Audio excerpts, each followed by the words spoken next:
Hi everybody, welcome back to Cedar Creek RC. John here, doing a little unboxing and going to show off what the next project is. I don't know how well it's going to turn out. Don't really have a body yet. I'm debating on bodies. We'll go over one of those in just a little bit, but let's open this up and I will show you what I have. And a little unexpected surprise in this box.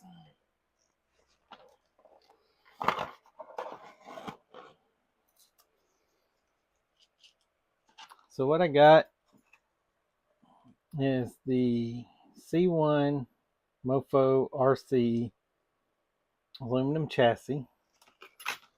I did not expect to have this in there, and this looks pretty freaking sweet. I did not order that. Got a Mofo RC koozie holder. But how cool, that's a really well done 3D printed bed. It's the Mofo bed, or Mofo cab.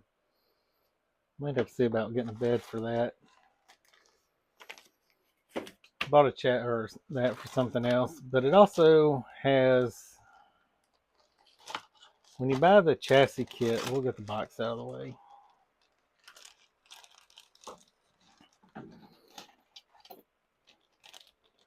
Got my Mofo stickers. Got to put one of those up. It comes with your transmission mount. It looks like LCG. It's an LCG battery tray.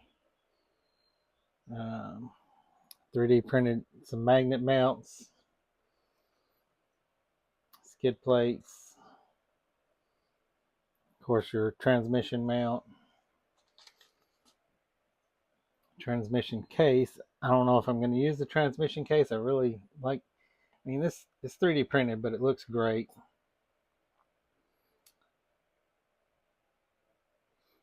And these parts.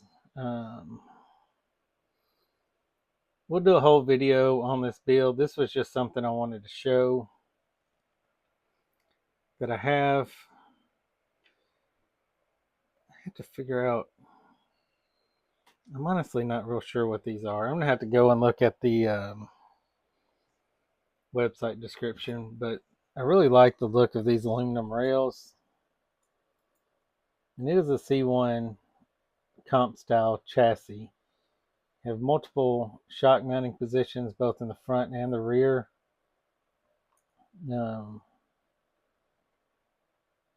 I think this is going to be a really cool build. Of course, you got all of your hardware.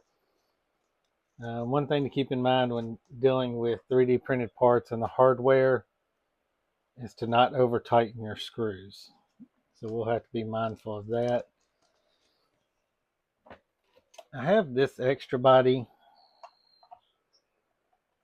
just laying around. I might use it, but these are really top heavy and not great for comps. I also have a Jeep body that I'm waiting on.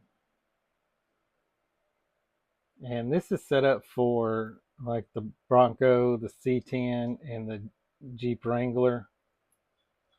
So I'm not 100% sure what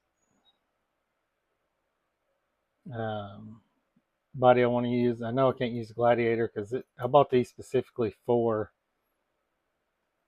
one of those chassis. So we'll see how it goes. That's just an update. We'll do a video probably next week of assembling all this stuff and getting it put together. That's just a little update. So I'm going to go through and look and see how everything goes together. But I appreciate everybody watching. Hit the like, subscribe, and share. And just remember to stay safe out there.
Okay, everybody, welcome back.